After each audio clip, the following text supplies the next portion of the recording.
Hello, everyone. This is Betsy Wurzel, your host of Chatting with Betsy on Passionate World Talk Radio Network, a subsidiary of Global Media Network, LLC. Our mantra is to educate, enlighten, and entertain. The views of the guests may not represent those of the host of the station. Folks, before I introduce my guest today, I want to do two public service announcements.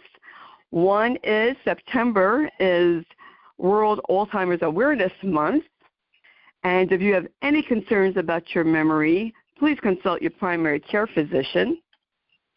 And September is also Suicide Prevention Month. If you have any mental health concerns, struggles, please consult your primary care physician for referrals in your area. And if you are in crisis, please call the hotline 988. And I'm going to tell you about my guest today. My guest today is Dr. Marc, M-A-R-C, Sapir, S-A-P-I-R. He is a retired primary care, geriatric, and public health physician, is an essayist and political activist. He was the first medical director of the Center for Elders Independence for Disabled Elders for 9 years. He also previously worked for United Farm Workers and was a panel member of the Mad as Hell Doctors for Single-Payer Healthcare. A graduate of Brandeis University and Stanford Medical School, he also holds a master's degree in public health from the University of California at Berkeley. He is the author of 5 plays and writes fiction, poetry, and music. Very talented writer, author, and I want to welcome Dr. Marc Sapir to Chatting with Betsy. Welcome, Dr. Sapir. Thank you. Thank you so much for inviting me to talk with you. Oh, you are welcome, and my pleasure. I have to ask, because I love the song, I'll Fly Away, one of my favorite songs. How did you pick that title? I'll start with that. Yes, well, you know, the stories are based in a program of all-inclusive care for disabled elders, known as PACE, and I was the medical director for 9 years there. It's the one that we have here in the East San Francisco Bay area, known as the Center for Elders Independence, and so I began writing stories while I was doing that about many of the participants who I got to know very well. And in deciding on what to title the book, I initially had a different title called In Concert, but I switched over to I'll Fly Away because of how much I was impressed by the music and the social content that took place in the adult day health centers that we had, and that the participants took such joy in. And there was a lot of gospel music. In fact, they had a gospel choir, and one of the stories is about the formation of the gospel choir and an acting group that we had at Center for Elders Independence.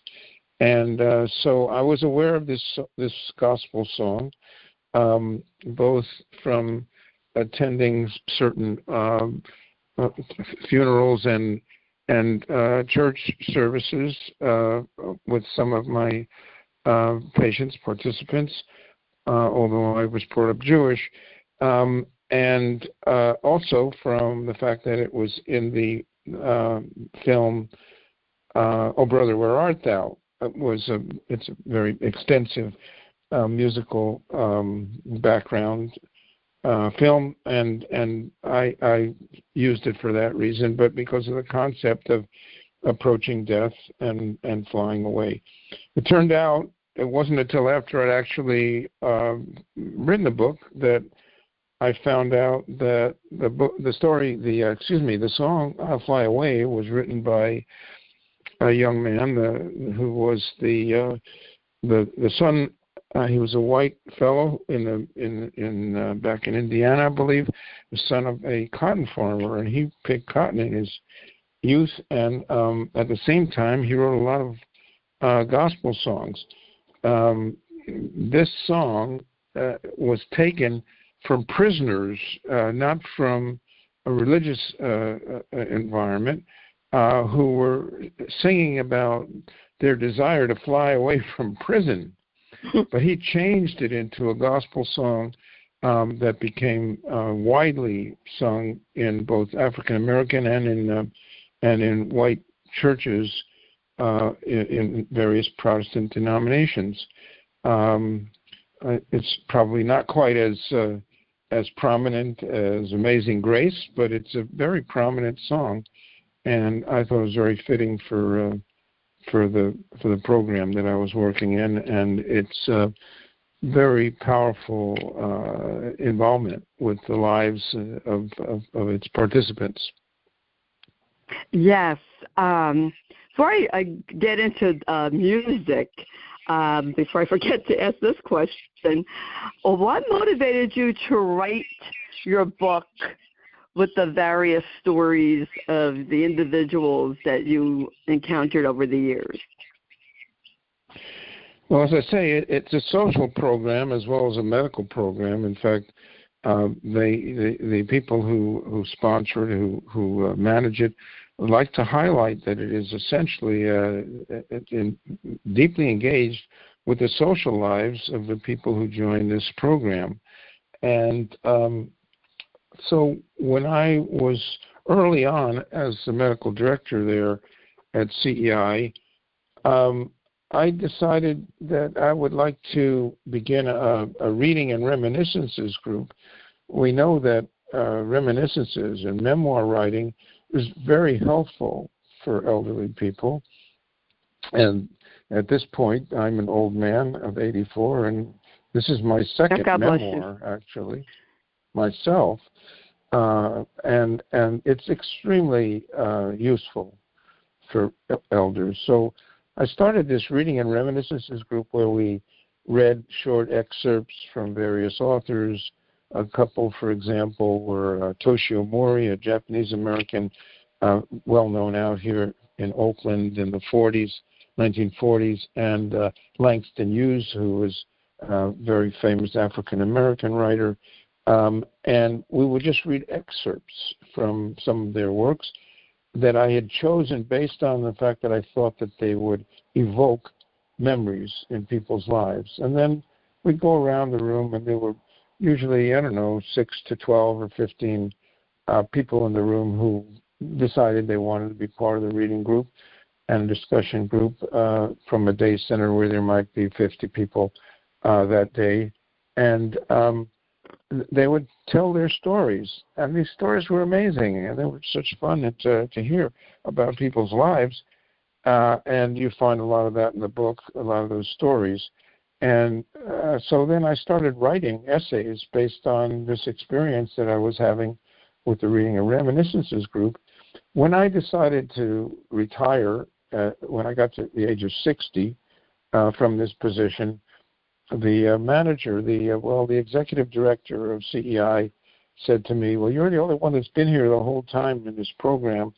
I would like if you would write a history of the program." And I said, "Well, I'm not really that interested in writing the history of the program, but I'm very interested in writing about some of the stories about the participants in the program." He said, "Okay, that'll be fine. Just include some section on the administrative development of the program," which I did, but I've taken that out of this book, and this is just a book of the stories about the people. And so that was its origins, and so many of the stories got written after I left CEI, and then I've chosen from the many I wrote a selection that I thought would create a whole environment, a sense of the environment, the social environment of this community-based program that provided everything from physical therapy, occupational therapy, social activities in the day center, clinical care, 24 hours, 24/7, including hospitalization and all based on largely on Medicare and Medicaid funding. And so that's where the idea came from, and that's how it evolved. Well, I tell you what, I read this book a while back, so I don't remember everything because I read a lot of books for my show. But in reading the book, Dr. Sapir, I was envious that this program that you have sounds so wonderful that I was jealous because I wished it was here where I lived for my mother-in-law. My mother-in-law went to adult daycare 3 times a week, 2 or 3 times a week, but it was not anything like your program. I was thinking, man, I wish this could be cloned and be everywhere. It sounds like such a wonderful program. It is everywhere, Betsy, but it's not super pervasive because it's only for disabled folks. So you have to be elderly, but you also have to be disabled, and that's why the Medicare and Medicaid can provide a lot of money for the services that it provides, because these folks are all eligible to be in nursing homes. And they're people that would rather live in the community and continue to have a good social life and lives with their families and so forth. And so this program enables them to do that. But it is everywhere. There are, I think, about 100 programs across the country. I'm sure there are some in the New York area. But unfortunately, it's not a program that can be funded for just people who are elderly, because that's not the way our healthcare system's working. It's a for-profit healthcare system, and you don't often find programs as comprehensive as this that are not based on trying to make money off of the health and well-being or disease of people. That's true. How does someone find out if there is a program like that in their area? What would they look up, Dr. Sapir? Yeah, well, there is a National PACE Association. The various programs are not necessarily affiliated with each other, except through that they are doing the exact same model.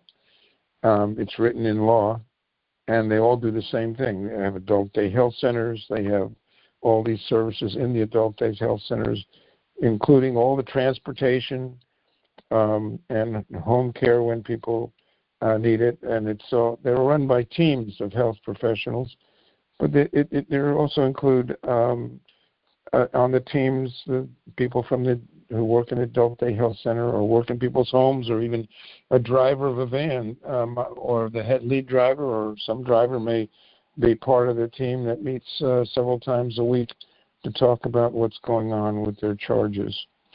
And so it's a very capable, powerful medical program that can do early interventions.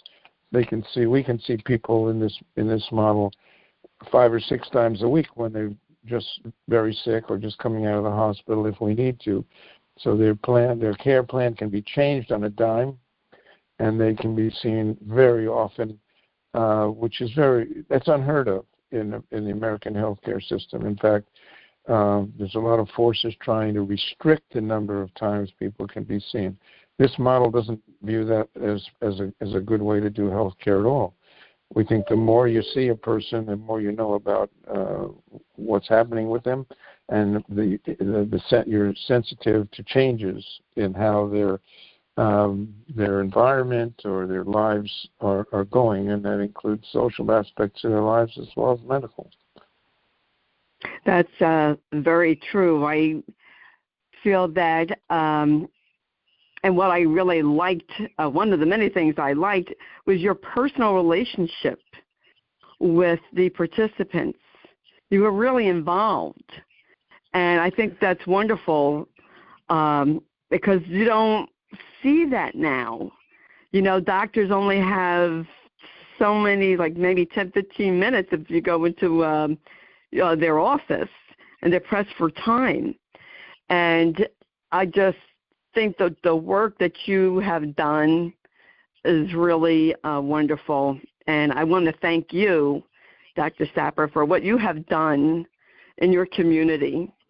Well, thank you for that. But I got to say that it was a great learning experience for me. I was both learning and teaching at the same time, and doing medicine and enjoying the social interactions with these folks. They had a lot to say, a lot of creative energy there. There were people,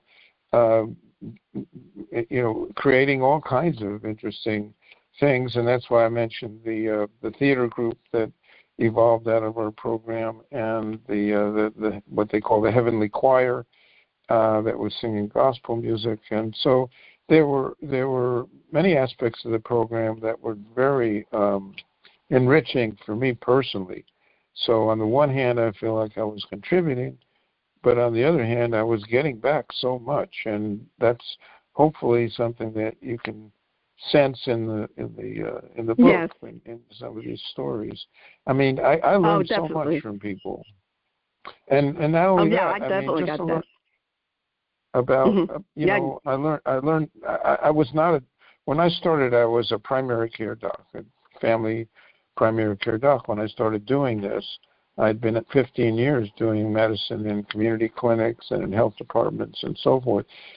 And so I was not a geriatrician per se. So I had to learn geriatrics on the job, and it is a specialty with particular nuances that are not necessarily part of general training. But a lot of what I learned was from the participants themselves, the people that I was taking care of. Approaches to issues like dealing with complex family problems or with death and dying, and there's just so much that was enriching. Or, as I say, these stories about people's lives. I wish I could tell some of the stories here, but the very first story is about a woman who she just didn't want intervention when she had a diagnosis of cancer.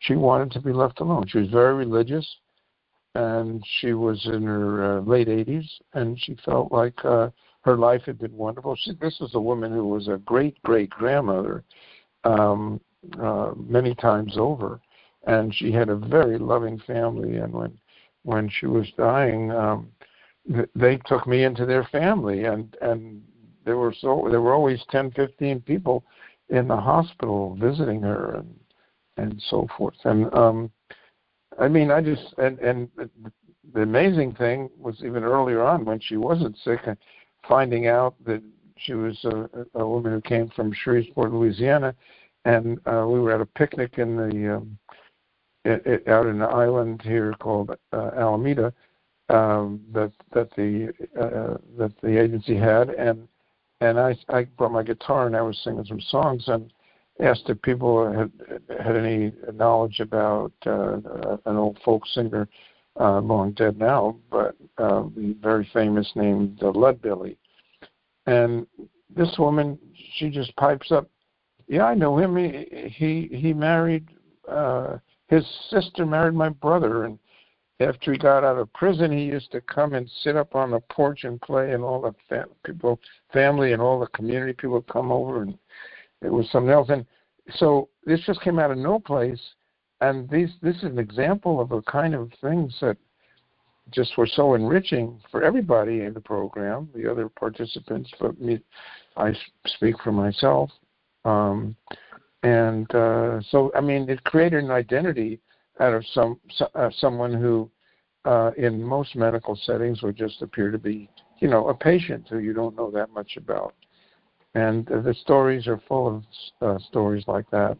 The couple that in their 90s who drove across the desert and their air conditioning went out and all that, and what happened and how the other doctor was able to get them back home without having the surgery that doctors out in Texas were threatening he needed to have, and so forth. It was a very enriching life for me there.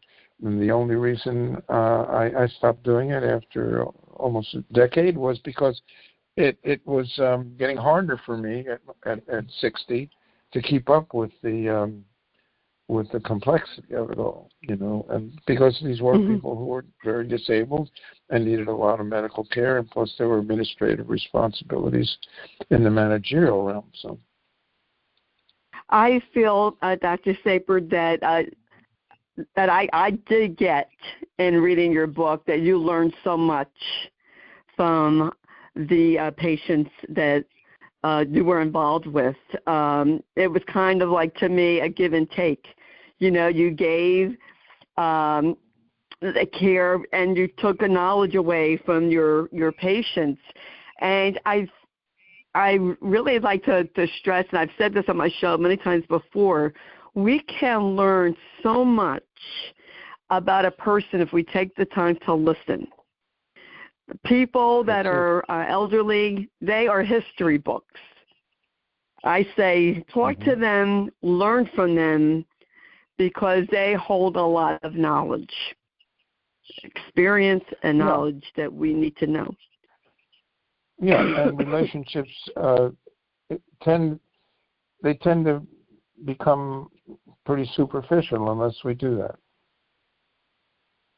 Yes, and I love that you had a music and theater groups, and there's a lot to be said for music. I have interviewed music therapists. It is scientifically been proven that music helps those who have dementia. They will start singing. It almost like brings them back to life. They'll clap. They'll move their feet if they can. And you could just see their expression change. I know in my own experience with caregiving, my husband had early onset Alzheimer's. I would play his favorite music, especially if he was agitated, to calm him down, and for him to eat and then be able to give him a shower. Music works wonders. It really does. Absolutely. You can just see the difference. Absolutely. One of the stories in the book, I named the woman Almost, but she had dementia, quite advanced dementia, and yet she was a fantastic singer in that music group. She never forgot any of the songs, the gospel songs that she had sung when she was younger, and she had this ethereal, beautiful voice.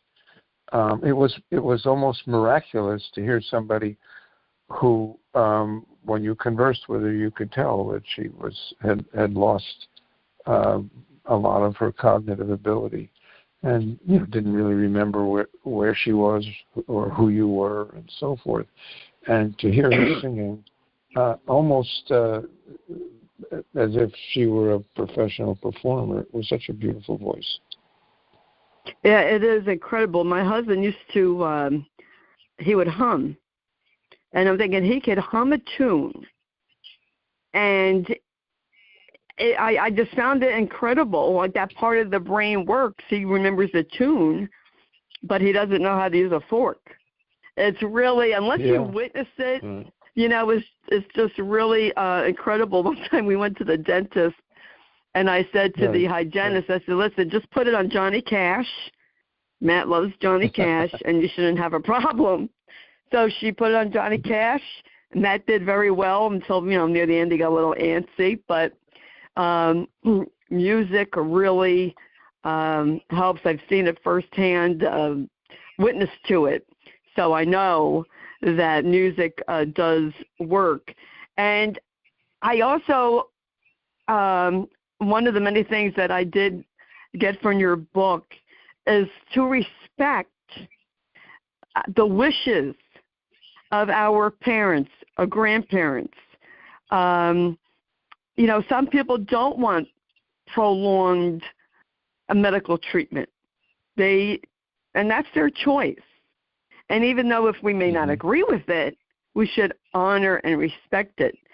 I just feel, when I get to be a certain age, I'll be honest with you, don't come to, I don't want treatment. If I have a terminal disease and it's not going to help, I want quality. I want quality of life, Dr. Sapir, over quantity. And I always felt that way. I think that's fantastic. Yeah, I think that's the way I look at it also as a person who is elderly. And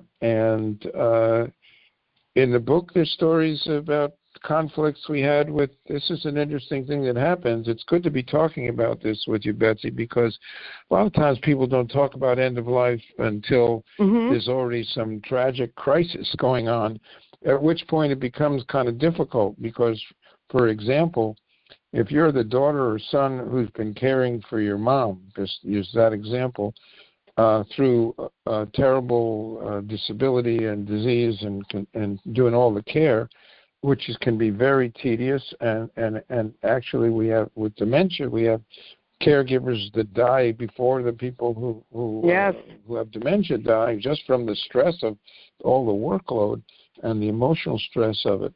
But anyway, if you've been doing that your whole life and no one has ever talked to you with the person you've taken care of, the parent you've taken care of, about their wishes, and they haven't expressed their wishes to you in terms of what kind of care they want, you may decide that you don't want to let somebody decide this. You should decide it. Well, and if they've given you the right to be their spokesperson, that's the right thing to do. But what if they've already had the desire to not be overtreated or to not be put on machines if their heart stops, and so forth? If that hasn't been talked about and decided with the person and the caregiver, recognizing that they have a right to make these decisions, then either way, then it can create a tremendous complex conflict towards the end of life, and you don't want that. You want people to be able to smooth things out and be able to handle these crises in a way that nobody gets all upset and into conflict over it. So there are stories like that in the book, and that happened, and that's why we had an ethics committee to help people discuss these things. But in these programs, in the PACE model, they always ask people when they join the program, well, what would you want to be done for you if you, suddenly have a heart attack and your heart stops? So that's asked, do you want to be resuscitated? Do you want to be put on a machine or not? And this also includes things like feeding tubes, sticking a tube through your stomach that you will never be eating again. Well, if you lost the ability to swallow from a small stroke, it could be reversible. But in many circumstances, once somebody can no longer swallow, it's not reversible. And so putting a feeding tube in them means that that's permanent, and they will never again taste food if they can't swallow. Now, is that acceptable to stay alive? Is that quality of life acceptable? Well, to some people say, yes, I just want to stay alive. And other people say, well, no, I've had my good share of quality of life, and that's not the way I want to go out. So these discussions are intrinsic within this model, even though on the average people in the model might live 4, 5, 6, 10 years or 20 years even. I had when I left Center for Elders Independence, there were still people there that joined when the program opened, when I became the first medical director, who were still alive, and that was 9 years later. So it's totally unpredictable. This is not a hospice. People are not joining this program to die, even though in general people will die in the program because very few people decide to sign out of it. They love it so much. I feel, Dr. Sapir, and I've been doing this show almost 6 years, and I very proactive with talking about end-of-life care, dignity at end of life, and how doing your living will medical directive is actually a gift to your family. So they don't have to make those decisions because you made it for them. It's very important. Well, I can't even stress that enough. Yes, I completely agree with you. But they may still have to make difficult decisions, even if some of it has been explicitly written out and spoken out and so forth. But you might as well try and get as much clarity on the views of the person who's going to go through this in advance, so that there's not so much conjecture. And it's my opinion because I've been taking care of them, and they owe it to me to do what I say, and so forth and so on. It's like this is one of the stories is about a mistake that I made where we did get the person we did get the person's wishes when they came in the program, and we review them periodically. If they go in the hospital, we review them when they go in, when they come out, and so forth, to make sure that they haven't changed their mind about something, which obviously it's their right to do, and so forth. But in this case, I was early in the program. I was just it was the first year myself as a medical director, and when I got the healthcare wishes, which we put on a form and so forth, I forgot to send it home. We forgot to have it discussed at a family intake meeting when the person was admitted to the program, and as a result, the young daughter who was responsible for all the care, she felt that we were trying to compel her mother to have these wishes. Well, that wasn't true. It was her mother's wishes, but she didn't want to let go of her mom, and so she had to blame somebody for it. And this was my mistake that we didn't have the discussion early, because sometimes people get very upset when they find out that their mother didn't want to be put on a machine or have a feeding tube or something else, some other intervention. Yes, I remember that story, and I think that I know doctors take the oath, to do well by people, to prolong life. But I think it comes to a time where you have to, as the physician, you go over the pros and cons with the family of, about treatment. Is this treatment really going to help prolong and give this person a quality of life? And a lot of family members, right. as you know, Dr. Sapir, because you've been a doctor for many, many years, they don't want to let go. And right. Folks, I'm a Jersey girl, so I'm just going to, and I'm very blunt, but sometimes you've got to let go. And it's not up to you. It's what your loved one wants. Now, I had my husband go as soon as he was diagnosed. We went, we did our living wills. He did not want a feeding tube. In his last year of life, he lost a lot of weight, and the neurologist said, well, I'm not going to have a feeding tube. And I said, why? Why would I do that to him? Prolong his life for what? And by then he was very much in progressing. And I would not do that to him. I honored his wish. Yeah. Sometimes it's hard. It's difficult and heartbreaking to see someone deteriorate and see someone die. But I loved Matt enough to let him go. And they knew it was his time. He was starting to come to his time. Acceptance. That's the thing, right, Dr. Sapir, is accepting. I think that shows how much you loved him, frankly. You know, the phrase the mantra, the phrase that you were looking for there is what the doctors supposedly it's an oath, but I mean it's not anything in legal terms. But it's above all, do no harm. Is the That's phrase. it. Thank you. but do no harm doesn't mean that people should be their lives should be prolonged if their suffering is extreme, or if they don't want to suffer more.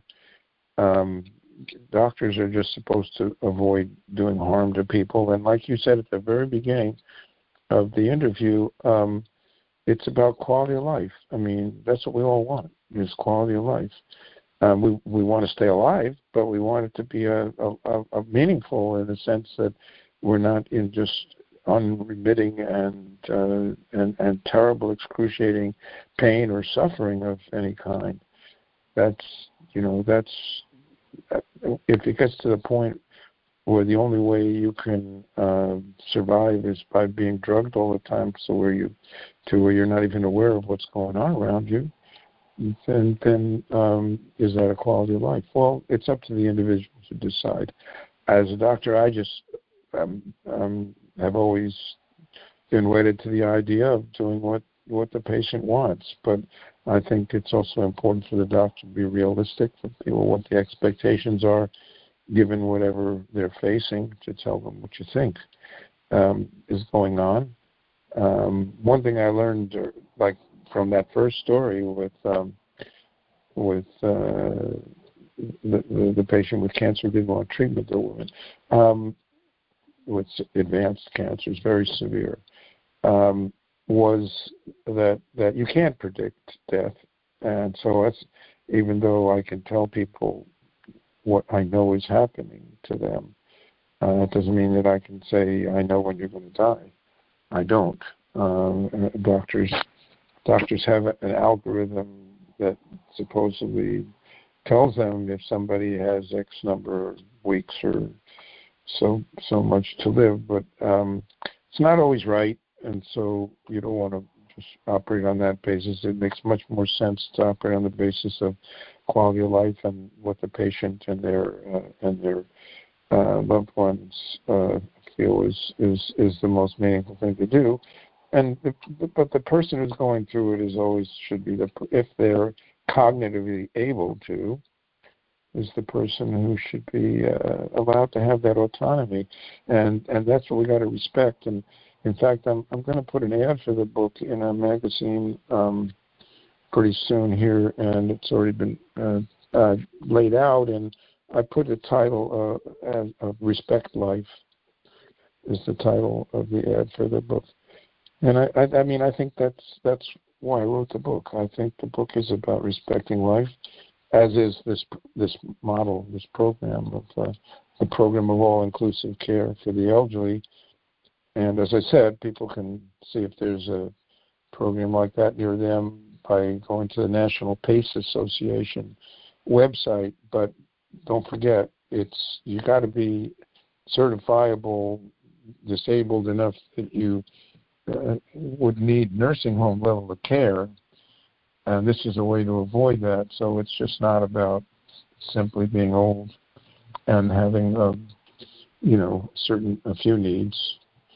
It's got to do with activities of daily living you can't perform, and instrumental activities of daily living you can't perform, and so forth.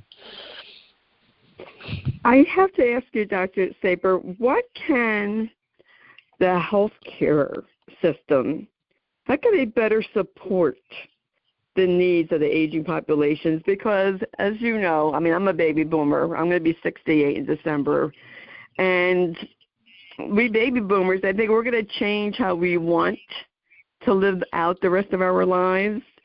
But how can the healthcare system better support us in our aging? There's going to be a lot of aging.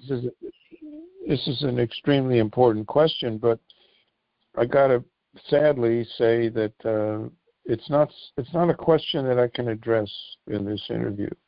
And I mean, I will make a couple of comments, but the reality is that the healthcare system is in a lot of trouble. And to talk about what we ought to do and how we can make things better is it's almost in a sense the cart before the horse, because in my view, we should have Medicare for all. It's been languishing in Congress for years and years and years. Bernie Sanders has a great bill in the Senate, and Pramila Jayapal in the House. They're not going to pass.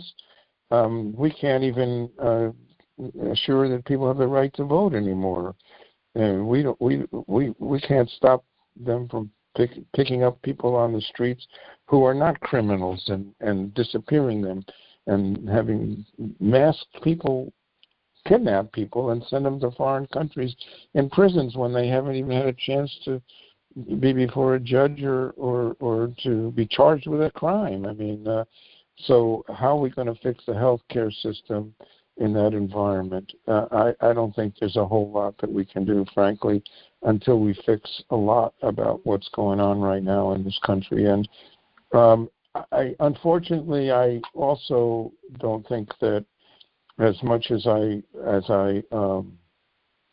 have extremely strong feelings against a lot of things that are going on in the country right now, I don't think it's going to be solved by an election or two. I do think people should vote, for sure, and I worked to help in elections over many years and in the past. In fact, I was in 1983, before perhaps some of your listeners were born even, I was a co-leader of a drive in San Jose, California here, called Jobs with Peace, which called for reducing the military budget in order to provide better jobs in social services and programs to meet people's needs. And it passed in San Jose. People said it wouldn't pass because it's a big military industrial area, but it passed in the city overwhelmingly with something like 62% or something like that. But the thing is, at that time, these resolutions passed in a lot of big cities. So, but it didn't mean anything. We don't have a government that was responsive to that.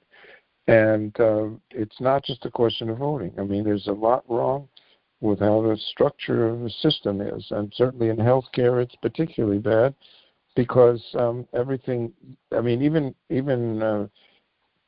though when I was in medical school and so forth in the 60s, medicine was private, and it was small doctor offices and small groups, medical groups. Yes. But they were autonomous, and they had the right to make a lot of decisions about how to care for people and how much time to spend on them, and so forth and so on. Well, now most doctors are just highly paid workers for hospital chains and insurance companies and so forth and so on. They don't have the autonomy. And like you said 15 minutes, but some places doctors only have 7, 10, 12 minutes to spend with each patient, and most of that has to be spent dealing with the computers and computer programs and so forth. And so, you might start. We could start by trying to get Medicare for everybody, so that everybody would have coverage. Everybody could go to any doctor they wanted, and everybody would be able to avoid waiting too long for symptoms and diseases. As I said, PACE tries to see people as often as it seems appropriate, and it's fine if the patient wants to be seen more often. That's fine too. That's not where the cost in medical care is from. The cost is in, just as an example, Medicare itself operates on a 2% overhead. Their administrative cost, 2%. The private insurance for the Medicare eligible people is called Medicare Advantage. That operates on about a 20% cost overhead. But they get people to switch. Some cases they're now forcing people to switch. They're forcing certain union contracts to accept switching people without them even doing voluntarily to the private sector, and therefore losing that 18% of the money that should be going to care. And so these are the kinds of problems that we face because the public doesn't really have control of the political system. And it's gotten even worse because they've figured out how to blame, immigrants and people of color and homeless people and all this kind of stuff. They don't have anything to do with what's happened to the healthcare system or to the housing stock or anything else. We have a lot of problems. Yes, Dr. Sapir, I know that we could probably do a whole show on the healthcare system and how broken it is. And I know firsthand how broken it is. I've seen it. And I've talked to plenty of doctors that are, they're leaving. They're leaving because they're just done.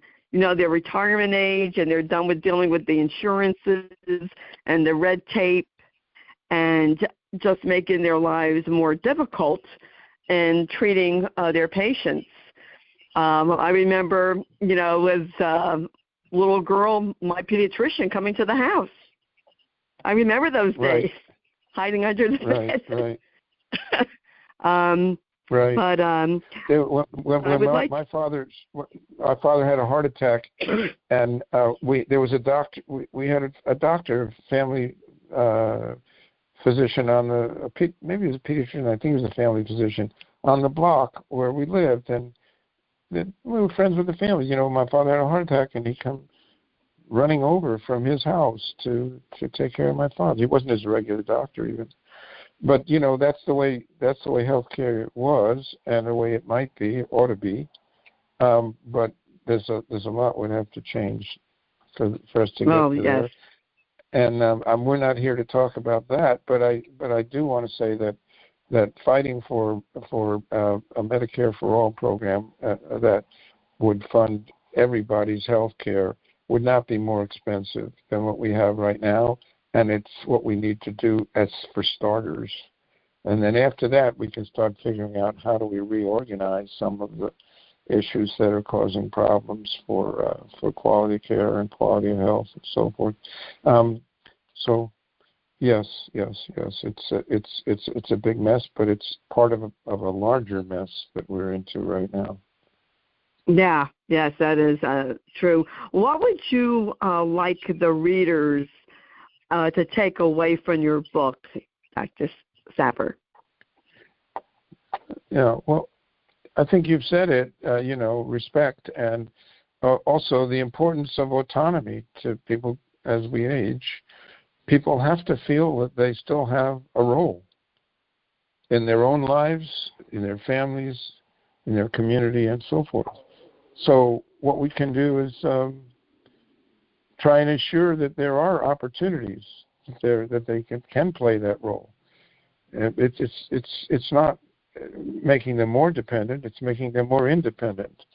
If we can create those opportunities, and that's what the PACE model does for disabled elders. And it would be great if healthcare in general could do that for everyone, not even just for elders, but particularly for elders, because we'd start losing, we slow down, we lose our coordination, we lose our reflexes, we lose a lot, even if we don't have dementia. I can tell you about word finding issues. My wife and I are both in our 80s, and we laugh about it, but half the time we can't remember the name. We know the names of somebody standing in front of us, and we can't remember it. 5 minutes from now, I'll remember it. And words too. Yes, I'm encountering that sometimes myself. Yes. So people have to get used to the idea that slowing down doesn't mean the end of life. Slowing down doesn't mean you can't have a quality of life. It just means that you have to slow down, go with the flow, and take it easy, and like that. But ensuring autonomy and independence does involve respecting life and respecting elders. And the idea that they are just a sort of an albatross or a drag or people we have to take care of, that's not necessarily true, and it's not something we should fixate on. What we ought to fixate on is how to make it fun. Okay, I agree 100%. Dr. Marc Sapir, I enjoyed chatting with you so much. Where can people purchase your wonderful book, I'll Fly Away, Stories About Amazing Disabled Elders? Where can they purchase that? It should be available everywhere. You can get it online, and you can get it at the local bookstores. If they don't have it in stock, they can order it for you. It's not any problem to get it ordered. And online, I tend to prefer. I recommend people consider going to a place called bookshop.org, because they give a substantial amount of their income profits goes to helping to sustain independent bookstores, which are struggling because people won't read books as much anymore, and because the big guys like Amazon pretty much are able to crowd out the small guys, and that's what's going on in a lot of aspects of the economy. Yes, bookshop.org. I've heard a lot of guests recommending that lately. And how can people connect with you? Do you have a website? Yeah, well, I have a website, but that's not the way to connect with me. I'm love to have people go to my website if they want. It's just marcsapir.net, MarCsapir.net. But if anybody wants to write to me, it's my name at gmail.com. Pretty simple. Oh, okay. I'm happy if people do read the book. If they get the book and read the book, love to hear their comments, including criticisms if there's issues that concern them. But I think most readers have really loved the book, and the reviews have been wonderful. Yes. I definitely know that people would love your book. They read it, and I like the title. I love the cover of it. It's a very informative, inspiring book. It's really phenomenal, and I thank you for writing it, Dr. Sapir, and for your service. I want to thank you. I want to thank you for interviewing me, and I must say, this has been one of the most engaging interviews that I've had of several that I've been doing. Oh, thank you very much. You got into the subject matter. Thank you very much for doing that. Oh, you're welcome. It's close to my heart. And reading this book, it was just so close, to my heart. My heart is for the caregivers, for the elderly, people who are disabled. I just have a love for them, and I thank you for all that you have done in your lifetime to help other people. And thank you for being who you are and what you have done and spending time with me today. I appreciate your sharing your story about your what you went through with your husband. That's really good. Oh, thank you. Just want to tell the audience, excuse me, all the information about Dr. Marc Sapir will be in the blog that Jeannie White, who's the station manager, writes and produces the show. And I want to thank Lillian Caldwell, who's CEO of Passionate World Talk Radio Network, who makes this all possible. And I want to thank you, the listeners. Thank you for listening, subscribing. If you don't already subscribe to Chatting with Betsy, please do so. It's for free. I'm on Spotify, Amazon Music, iHeart. To name a few, if you have Alexa, you could program Alexa for Chatting with Betsy. Take me wherever you go to. And please share the show to help other people. I know people would love to read I'll Fly Away. It's very inspiring. We need to treat the elderly with respect and dignity because, folks, if we're lucky enough, we will all be elderly one day. It's not to be taken for granted. It is a privilege. Please treat the elderly with respect and dignity, because that's how you would want to be treated. And I always believed in treating others the way I want to be treated. It's how I always treated people. And I will always treat people that way, because that's just who I am. And if you want to follow me, I'm on Facebook, Betsy E. Wurzel, Wurzel. And as I always say at the end of my show, in a world where you could be anything, please be kind and shine your light bright, because we need it now more than ever before. This is Betsy Wurzel, your host of Chatting with Betsy on Passionate World Talk Radio Network, a subsidiary of Global Media Network, LLC. Chat with you soon. Bye-bye now.